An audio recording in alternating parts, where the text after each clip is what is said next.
Ja, dann herzlich willkommen zu unserer Pressekonferenz in der kleinen Runde zu La Palma. Wir dachten, wir möchten einfach diese Gelegenheit nutzen von der CMT und Sie ein bisschen abholen, was La Palma betrifft, da einfach in den letzten Jahren, Sie haben es sicher mitgekriegt, viel in den Medien über La Palma berichtet wurde.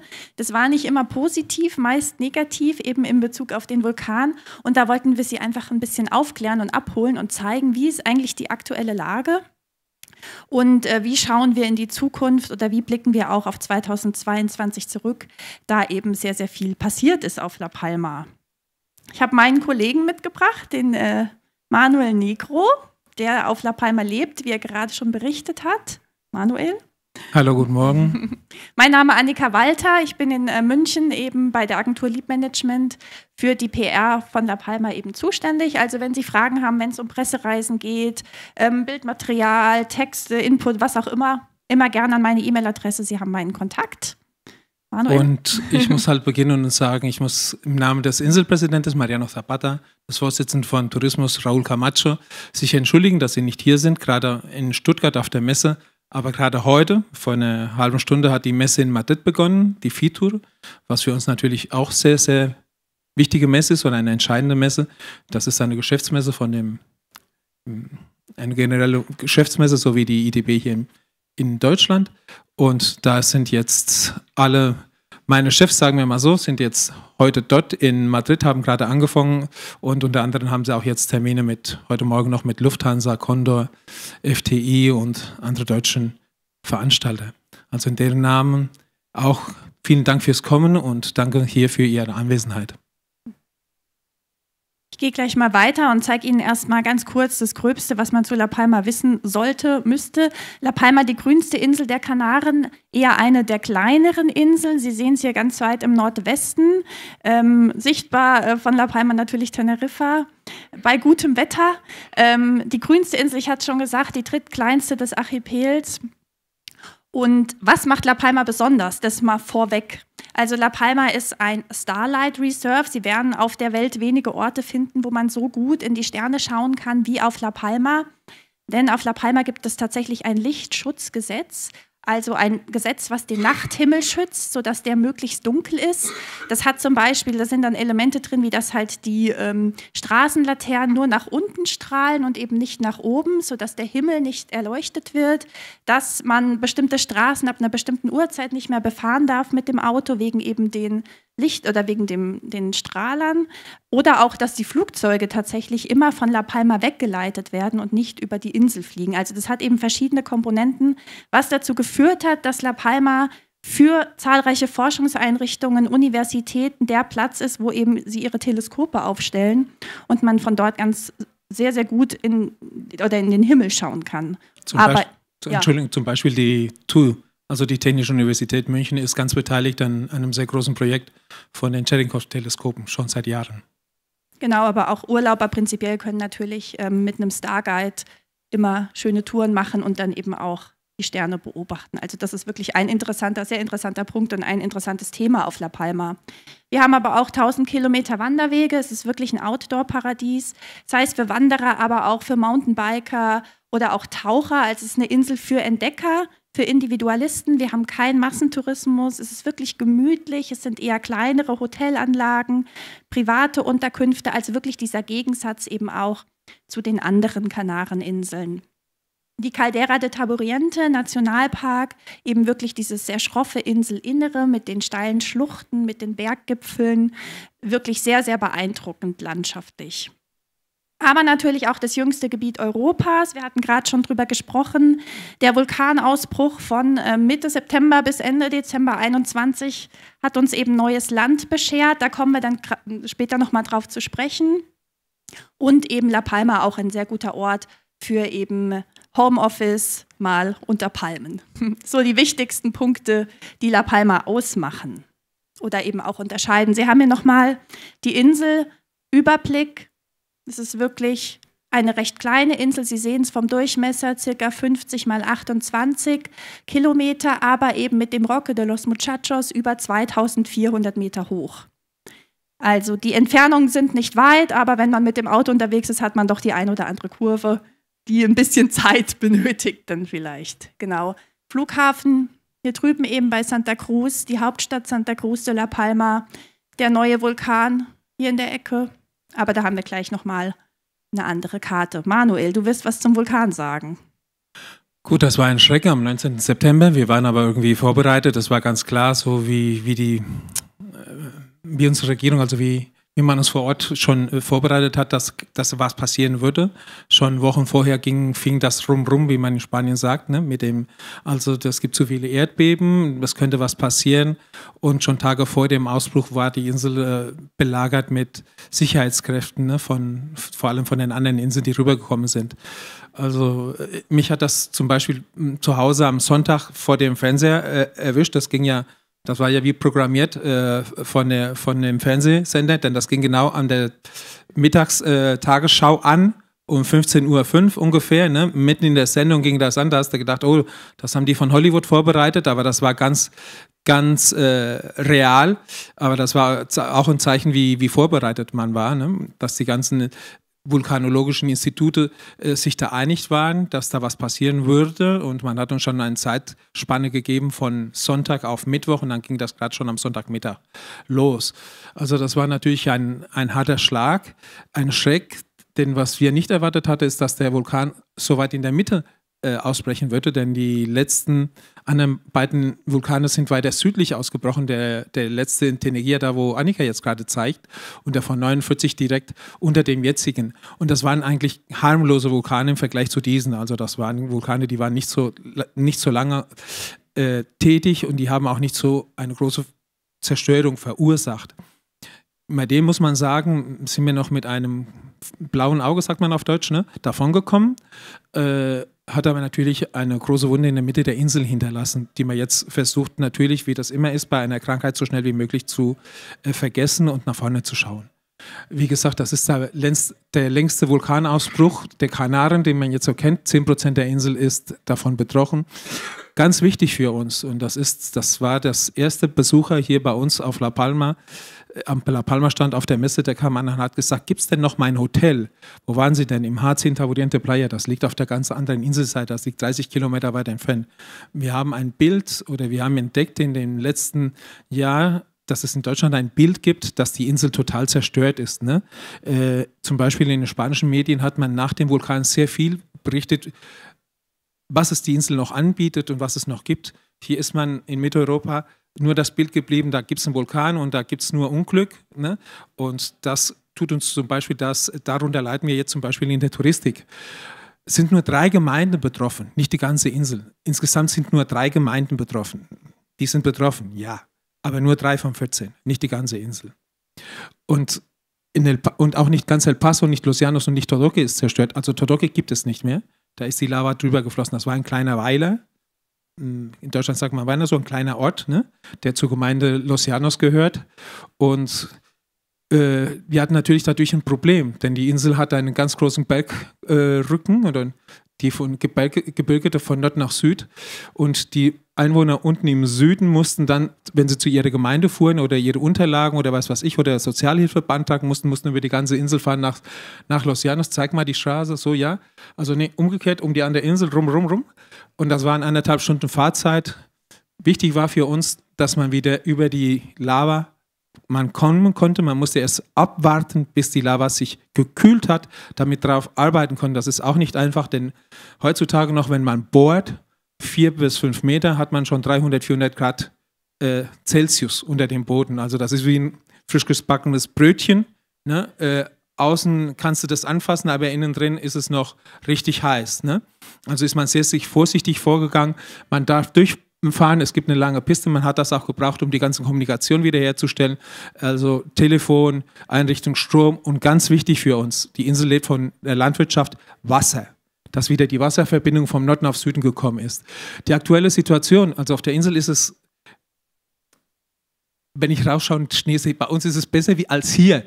Na, also mit dem Schnee bekomme ich so ein bisschen, macht mich nicht so lustig. Alles funktioniert. Wir hatten super Sommersaison hinter uns. Hotelanlagen, alles funktioniert, außer Porto Naus, wo es ein anderes Problem gibt. Ne? Hier unten an der Ecke, da ist eine Spalte entstanden, da kommt noch Dioxidgas raus, CO2-Gase raus. Da hat man gesehen, dass der Boden sich bewölbt hat ja?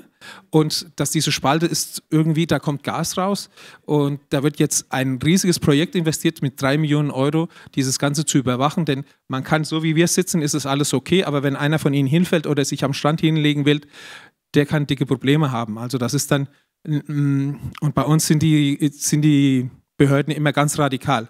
Wenn es ein Problem gibt, wird bumm, eliminiert. Ne? Also geht keiner hin, kommt keiner auf die dumme Idee, sich mal hinzulegen am Strand. Ne? Also da ist noch das Problem. Das Porto Naus, das ist dieser Ort, ja? Wie gesagt. Genau, eben aber nur in diesem Bereich. Ja. Aber nur in diesem Bereich. Ja. Ne? Also das ist auch, wir kommen immer hin, ja, bei Ihnen kann man da nicht leben. Ja, sehen Sie nicht, dass mir gerade ein dritter Arm wächst. Nein, wir leben ganz normal. Das ist ganz lokalisiert und das wird jetzt noch mit einem Riesenprojekt, Überwachungsprojekt, ganz klar dargestellt, wie das auch, dass man besser leben kann. Wie gesagt, Hotelanlagen, Badestände funktioniert. Corona war immer bei uns ganz mild, also wir hatten nicht so große Probleme wie Sie. Es gibt neu geführte Wandertouren zum Vulkan, das ist so eine Attraktion geworden. Wir sind uns darüber bewusst, das ist klar, die Leute möchten das sehen. Es ist auch nicht überschaubar. Sie fahren im Linienbus auf der Straße und Sie sehen den. Also das ist ganz klar, das ist mitten bei uns in der Landschaft erstanden. Ne? Man wird ein Netz von Aussichtspunkten bauen und gut, was uns doch Probleme macht, ist natürlich Porto Naus, weil das ist einer der beliebtesten Urlaubsorte der Deutschen. Ne? Und Todoque und La Laguna, die beiden Orte, die verschwunden sind, das war ein sehr, sehr beliebter Urlaubsziel von deutschen Gästen. Die fehlen uns. Ne? Wenn wir jetzt den Eiffelturm Paris wegnehmen, das tut den Pariser weh. Die können immer noch sagen, sie haben noch ganz viele andere Sachen. Sie haben noch Montmartre, Pigalle und weiß ich was, Sacré-Cœur, aber das würde denen auch wehtun. So geht es wie uns. Man hat uns den Eiffelturm weggenommen. Ja? Genau, und Manuel hat es ja schon gesagt, 2022 war trotz allem ein touristisch gesehen Erfolg. Vor allem eben die Urlauber vom spanischen Festland, da haben wir eine sehr starke Zunahme feststellen können. Und der Vulkan, das ist natürlich auch ein Naturwunder. Also klar ist uns bewusst, was natürlich auch passiert ist, dass viele Menschen ihre Existenzen, ihre Häuser verloren haben. Aber nichtsdestotrotz ist es auch ein Naturspektakel und natürlich auch für Reisende auch sehr, sehr interessant, solange es halt wirklich alles sicher ist, was La Palma eben natürlich bewerkstelligen kann, dass man eben diese geführten Touren macht mit einem Guide zu diesem Gebiet und eben nur dann mit diesem Guide da eintreten darf. Es wurde auch eben im letzten Jahr die Ruta de los Volcanos wieder eröffnet. Das ist eine der bekanntesten Wanderwege auf La Palma, die eigentlich entlang des Vulkankraters oder der Vulkankette führt. Und die war ganz kurz, glaube ich, nur gesperrt, gell? Irgendwie so ein paar Monate. Ja. 3, 4 Monate war die eben gesperrt. Natürlich während dem Vulkanausbruch war sie gesperrt und dann nochmal 2, 3 Monate danach und hat dann aber schnell, ist sie jetzt wieder begehbar. Es wurden dann auch weitere Maßnahmen eingeleitet. Zum Beispiel hat eben der Flughafenbetreiber Aena auf die Gebühren für Abflüge und Ankünfte eben verzichtet, einfach um den Tourismus auf La Palma zu fördern, weil natürlich nach Corona auch noch der Vulkanausbruch, das hat die Insel eben schon hart getroffen. Diese Maßnahme wird jetzt auch in diesem Jahr nochmal verlängert. Wir konnten dann aber im letzten Jahr auch den Ultramarathon Transvulcania feiern, der dann nach 2-jähriger Pause wieder auf La Palma stattfand im Oktober. Also wirklich so ein wirklich sehr anspruchsvoller Lauf, über 60 Kilometer und 8000 Höhenmeter, 80 sind sogar 8000 Höhenmeter, also genau, ein Highlight des letzten Jahres. Wir haben jetzt aber auch die größte ja? Bitte? Oh, da haben Sie mich jetzt überfragt. Ich meine schon. Der gehört zu dieser Serie von... Ja, wie das Rennen in Chamonix zum Mont Blanc. Letztes Jahr nicht. Jetzt dieses Jahr wird er wieder im Mai organisiert, 4. bis 6. Mai. Und ich glaube, er gehört dazu. Also das sind diese Ultramarathons. Ja, der ist ungefähr 80 Kilometer. Also die Hauptultramarathon ist ungefähr 80 Kilometer lang. Die beginnt ganz unten an der Südspitze, ne? Geht über den ganzen Vulkankram, also ja. Helfen Sie mal mit Ihren Fingern, zeigen mal die Südspitze. Ich kann auch einfach nochmal die Karte zeigen. Ja, dann mal die Karte von ganz unten der Südspitze. Ach ja.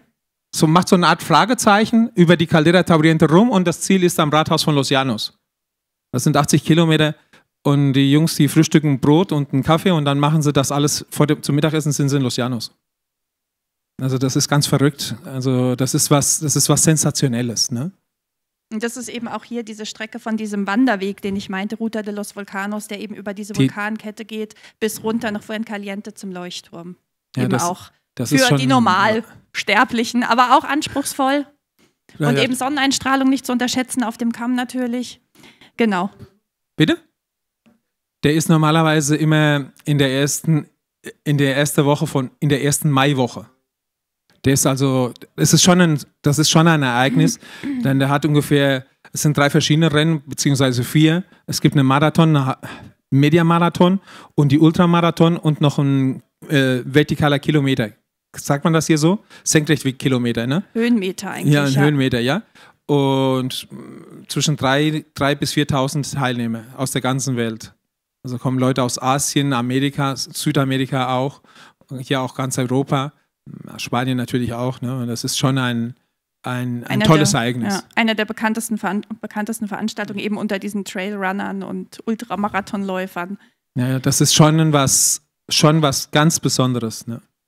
Vor allem auch, die fangen an im Morgen früh um 6 Uhr morgens mit Licht, also mit Laternenlicht. Ne? Und das Ziel ist offen bis 22 Uhr nachts, ne? Abends bei uns.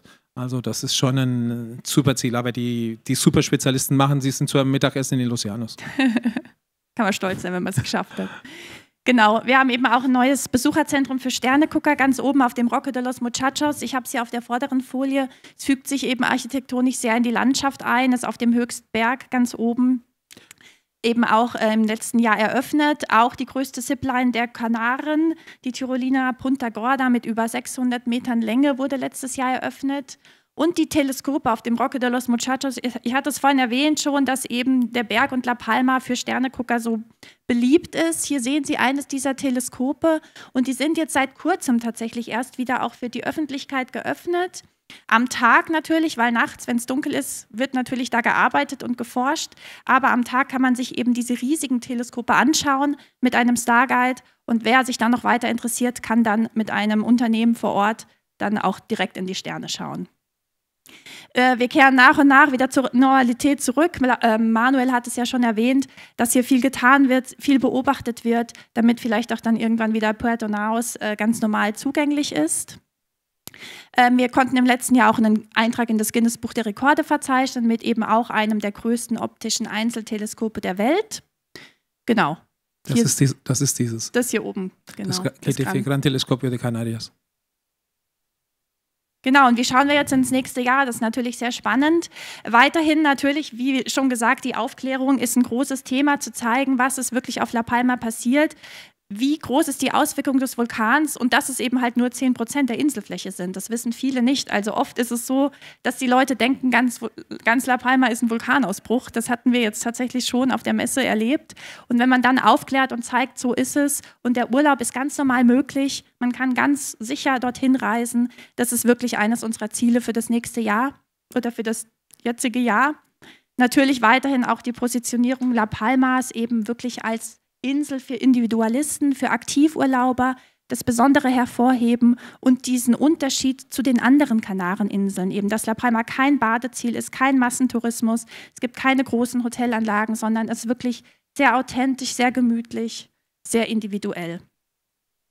Aber natürlich auch Fortführung der Zusammenarbeit mit unseren Partnern, sei es mit den Veranstaltern, mit den Fluggesellschaften, aber auch mit den Reisebüros. Wir wollen auch mehr in Richtung Endverbraucher gehen und La Palma eben über Social Media den Leuten näher bringen und einfach über diese Tatsachen informieren, wie die Situation auf La Palma ist. Natürlich auch Priorität Ausbau der Flugverbindungen, Direktflüge und Erhöhung der Bettenkapazität, weil mein Kollege hat es gerade schon erwähnt, Puerto Naos eben beliebtes Ziel für die Deutschen. Es wurden natürlich dann eben auch sehr viele Betten, die jetzt aktuell noch nicht wieder genutzt werden können aufgrund der Gase oder des Vulkanausbruchs, die fehlen einfach gerade und da ist noch ein bisschen an Arbeit zu tun, um wirklich wieder diesen Stand vor dem Vulkanausbruch herzustellen. Wir haben insgesamt 950 Betten ganz verloren, mit kleinen Anlagen, Villa Plantación, Castellanos, El Paradiso, die sind ganz weg. Und wir haben halt noch das Problem in Portonaus, wie schon erwähnt, ein sehr beliebtes Zielgebiet, wo wir halt noch diese Probleme haben mit den CO2-Werten. Also da fehlt uns jetzt gerade auch Bettenkapazität bei einer kleinen Insel wie wir, die keinen Massentourismus hat. Dann, wir merken das schon. Ne? Genau, schauen wir mal in die Zukunft. Also bei uns ist es ganz klar, wie schon erwähnt, Portonaus, dass wir eine kontinuierliche Kontrolle haben über die Gasemissionen. Wiederaufbau der Infrastruktur, auch ganz klar, ganz wichtig, damit man wieder zum normalen Alltag zurückgehen kann, auch was die Personen betrifft. Der ganze Aufbau basiert sich auf 3 große Elemente. Sehr wichtig bei uns, da wird ständig betont, Nachhaltigkeit, Personen und Natur. Ne? Nachhaltigkeit wird bei uns ganz groß geschrieben, ganz, ganz groß. Ne? Wir bekommen eine sehr starke finanzielle Unterstützung vom spanischen Staat, kanadische Regierung. Es wird geschaut, dass man diese kleinen Orte, die verschwunden sind, dass man dann neues Land bekommt. Man muss bedenken, dass La Palma 80% von dem Land steht unter irgendwelchem Schutz, sei es Nationalpark, Naturpark, Naturreserve, Agrarland. Also das ist für uns, dass neue Siedlungen zu schaffen, ist wichtig für uns. Und der spanische Flughafenbetreiber, wie eben schon Annika erwähnt hat, der hat für das nächste Jahr halt die Fluggebühren für La Palma wieder eingestellt. Wir hoffen damit, dass die Airlines sich dann doch wieder bei uns mit Freude anfliegen. Wir sind uns sehr dankbar hier in Deutschland, Condor, Lufthansa, Eurowings, die fliegen La Palma an. Wir müssen uns da bedanken, dass sie uns weiterhin ansteuern. Das ist sehr wichtig für uns. Genau. Der deutsche Markt ist für uns sehr, sehr wichtig. Das ist einer unserer Hauptmärkte, überhaupt so eine kleine Insel. Also deshalb bedanken wir auch, dass Sie hier sind. Für die Neuigkeiten für nächstes Jahr, also Sie kennen bestimmt schon Marabu, die neue Fluggesellschaft hier, die zu der Condor-Gruppe gehört, die wird ab München fliegen diesen Sommer. Und wir haben jetzt diese Woche mit jetzt gerade Fitur anfängt und auch die CMT ausgerufen, an unsere Partner geschrieben, dass es eine kannst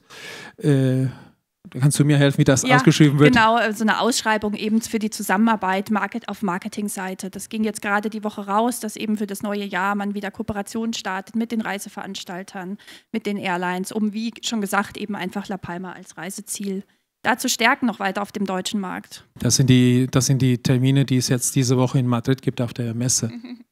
Und das ganz Schönes, das lasse ich auch der Annika über, was für die Veranstaltung, wir schauen mit sehr viel Freude und Zuversicht in das kommende Jahr, denn am 20. Februar ist Rosenmontag und das ist ein ganz toller Tag bei uns.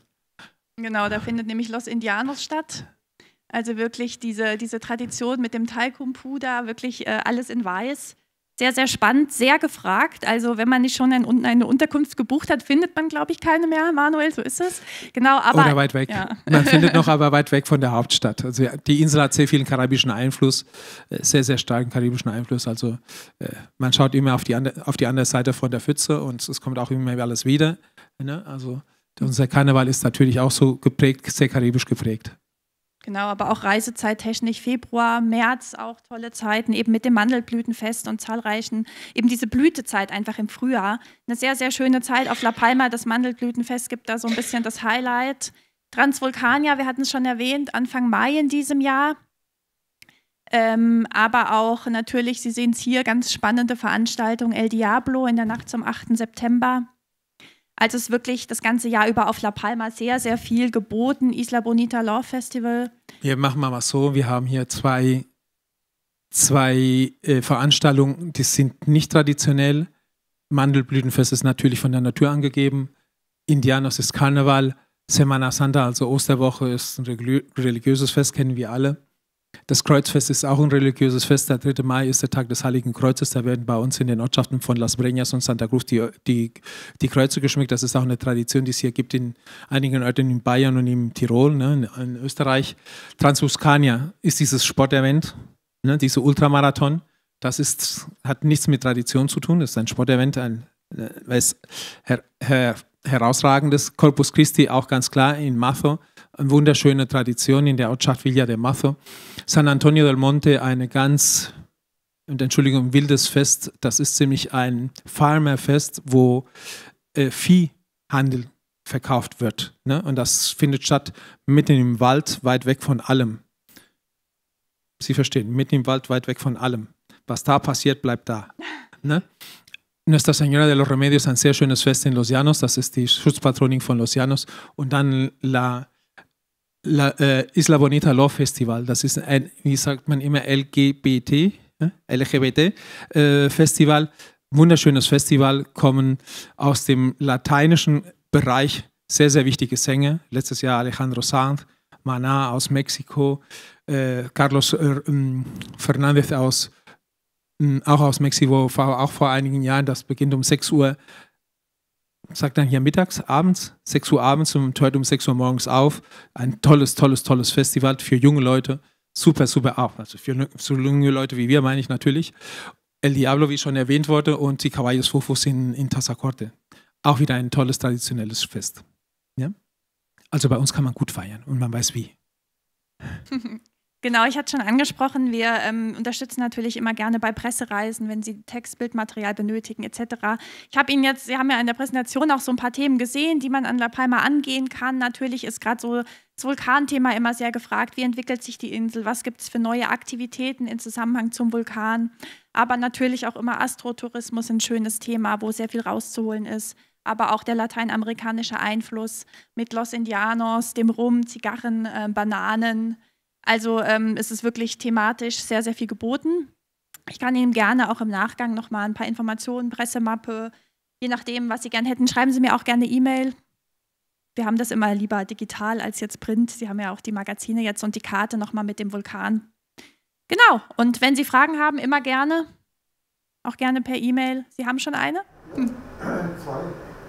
Die Hauptreisezeiten, wann sind die?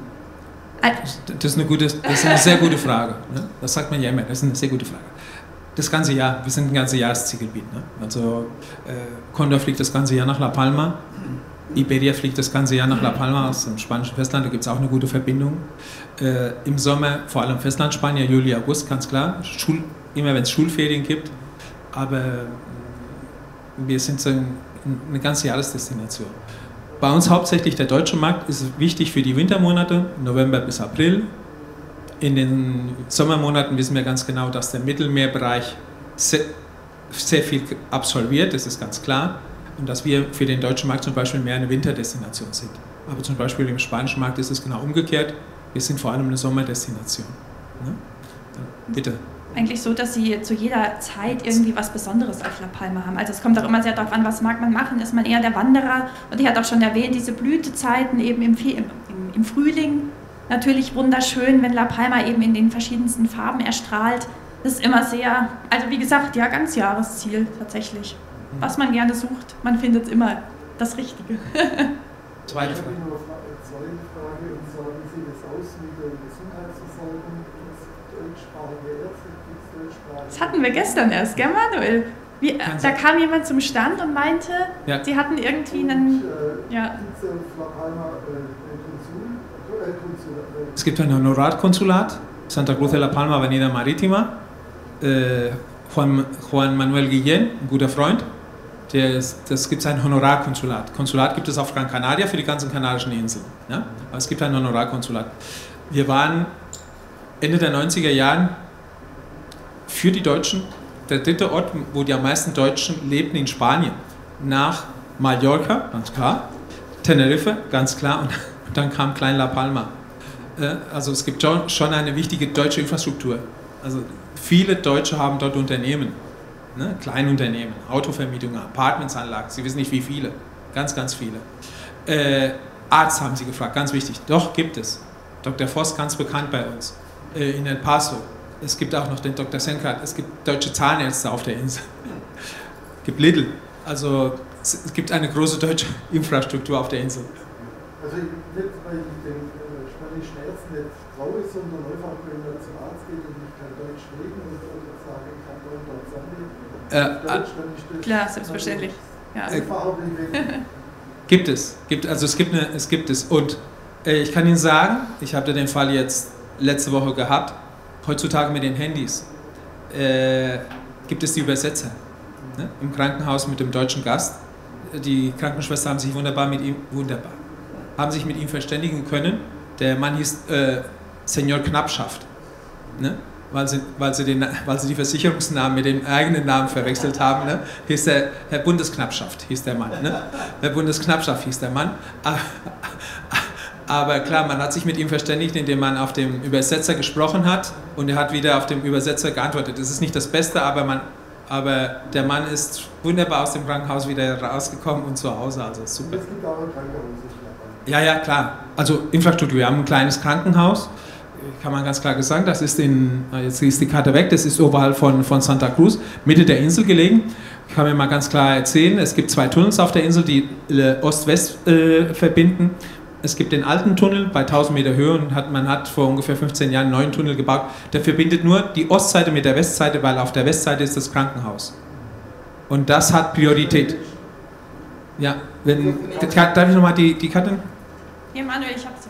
Also hier, da liegt das Krankenhaus und da gibt es 2 Tunnel. Da sieht man, da ist eine dicke rote. Und dieser Tunnel ist zweispurig, damit man so schnell wie möglich zum Krankenhaus. Ich erzähle das mal andersrum. Wenn du von Santa Cruz nach Los Llanos fährst du mehr Kilometer als von Los Llanos nach Santa Cruz. Du bist schneller, weil dieser Tunnel macht eine riesige Abkürzung und du bist quasi in 20, 25 Minuten im Krankenhaus von Los Llanos. Also da muss ich sagen, wir haben ein kleines Krankenhaus, jetzt ist kein Universitätskrankenhaus wie Stuttgart. Ja, und wenn wir den Helikopter sehen, dann wissen wir ganz genau, was passiert. Da wird nämlich jemand evakuiert nach Teneriffa. Also wenn die Ärzte das nicht klar bei uns sehen, kommt er sofort in den Helikopter und geht ins Universitätskrankenhaus nach Santa Cruz, Teneriffa. Also es gibt eine medizinische Versorgung, das ist das andere. Das hat man uns auch tun. Wir haben immer berichtet während des Vulkans, die Infrastruktur ist da. Also Hafen funktioniert, Flughafen funktioniert, Krankenhaus funktioniert. Ja? Wenn ich fliegen möchte, Sie können schwimmen. Sie können auch mit der Fähre kommen, ja. Ja, genau. Von wo? Von Teneriffa Süd, Los Cristianos. Machen wir das mal ganz genau. Von Teneriffa Süd, Los Cristianos gibt es 2 Fährunternehmen, Fred Olsen und Naviera Almas, die fahren täglich, oft 2-mal am Tag von Los Cristianos. Die machen das normalerweise immer so, die fahren tagsüber Los Cristianos, La Gomera, Los Cristianos, La Gomera und am Abend letzte Fahrt nach La Palma. Übernachten auf La Palma, fahren die erste Fahrt am Frühmorgen wieder nach La Gomera und Teneriffa und machen dann wieder das Pendelsystem. Ja? Vom spanischen Festland hat man uns hier auch schon gefahren. Wir sind ja hier auf einer Karawanmesse. Man kann mit dem Auto runterfahren nach Cádiz oder nach Huelva. Da fahren 2 Ferries runter auf die Kanaren. Das geht. Pro Woche. Die fahren 28 Stunden bis zur ersten kanarischen Insel wieder, bis Lanzarote. Und die fahren die anderen Inseln ab. Bei uns gibt es das Postschiff, das gibt es schon seit zig Jahren. Das fährt ab Cádiz jede Woche los. Ich glaube, das ist immer dienstags und ist freitags bei uns. Und von uns, von La Palma, fährt das dann, also es kommt Lanzarote, Fuerteventura, Gran Canaria, Tenerife, La Palma, Tenerife, Gran Canaria, Fuerteventura, Lanzarote, Cádiz. So pendelt das immer im Wochentakt. Und das von Huelva fährt Gran Canaria und Tenerife an. Das hat keine staatliche Zuschuss, denn das eine ist das Postschiff und das andere ist einfach nur freier Markt. Sie hat noch eine Frage. 2. Wie viele Menschen leben auf La Palma und La Palma hatte früher den Ruf, eine Hippie-Insel zu sein, so ein bisschen die Aussteigerinsel. Ist dafür noch was übrig? Ist das so? Das war die erste Frage, Entschuldigung? Wie viele Einwohner auf La Palma? Vielen Dank. Tolle Frage, das muss ich auch sagen, das ist eine tolle Frage. Also, nee, das passt immer auf. Nee, das ist schon. Wenn wir auf der Insel wohnen, wenn Sie bei uns auf der Insel wohnen, ne, bekommen Sie Zuschüsse, zum Beispiel zum Reisen. Okay? Auf der Insel sind zensiert 83.000 Einwohner. Das ist das Offizielle. Man schätzt, dass wir auf der Insel weniger wohnen. Dass viele vielleicht auf Teneriffa wohnen, auf Gran Canaria, aber weiterhin in La Palma gemeldet sind. Oder zum Beispiel auf dem Festland oder so. Also offiziell sind es 83.000 Einwohner. Wir haben ungefähr 5.000 Einwohner in den letzten 10 Jahren verloren. Das uns auch, was den Behörden uns auch ein bisschen zur Arbeit macht. Das war die erste Frage. Die zweite, Hippie, Aussteiger. Ja, das war vor allem ganz oben im Nordwesten der Insel, in der Gegend von Las Tricias, Garafía, Im Nordwesten da, nee, da, Hier. ja, da war das ganz stark, ja, Burakas und so.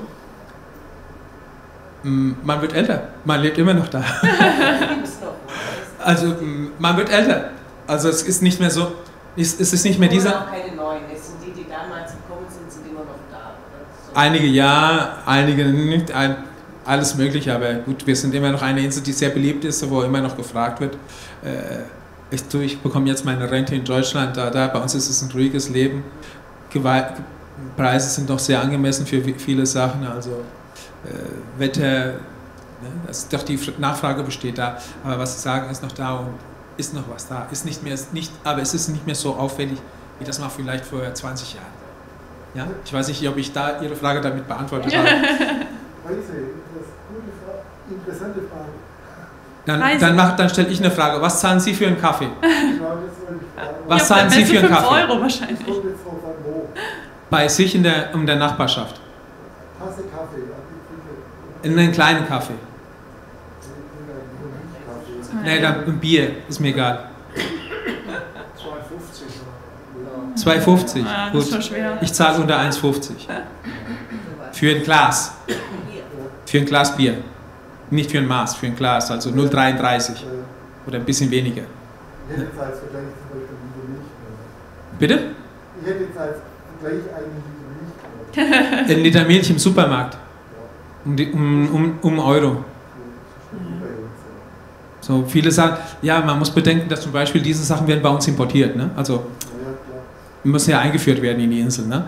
Also da zahlen wir schon, wir haben zwar eine Mehrwertsteuer von 7%, aber wir haben halt eine Einlieferungssteuer, ne, auf die Insel, die du dann immer zahlen musst, einen ganz kleinen Betrag. Und es kommt alles von, sehr viele Sachen von weit weg. Das stimmt, aber normalerweise sind die Preise, also wenn ich hier jedes Mal was trinken gehe, dann schlucke ich immer, da bekomme ich bei mir ein halbes Hähnchen. Ne? Sagen wir das mal so. Ne?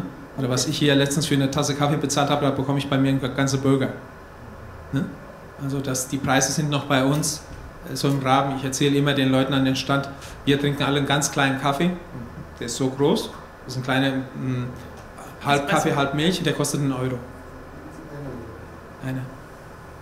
Der kostet so Also 1 das Euro. noch vernünftige Preise, kann man sagen. Also, Alles habe ich in Basel für so. Ja. nein, können wir vergessen. 6 Franken zahlen. Ja, können wir vergessen. Das halbe Glas Kaffee kostet bei uns 1 Euro. Oder so viel Wasser, wie ich jetzt hier habe, kostet bei uns 1 Euro. Das ist bei uns eine Tradition, aber das ist doch das ist wie überall. Ne? Wo in einem Ort nur Bier getrunken wird, da ist das Bier ganz billig, ne? Normalerweise. Bei uns wird sehr viel Kaffee getrunken und dann ist das zum Beispiel was ganz Nachgefragtes, ne? Und dann ist es halt sehr, sehr billig. Ne? Bitte. Weitere Fragen? Ich sehe, das wird hier leer, also es war nicht ganz voll, aber... Aber wir bedanken uns auf jeden Fall, dass Sie da waren. Vielen Dank. Und wenn es noch Fragen gibt, immer gerne melden. Ja. Schicken Sie mir gerne eine E-Mail, ich schicke Ihnen alles. Sie haben ja meine Karte. Vielen Dank fürs Dann noch einen Kommen. schönen Tag. Ja.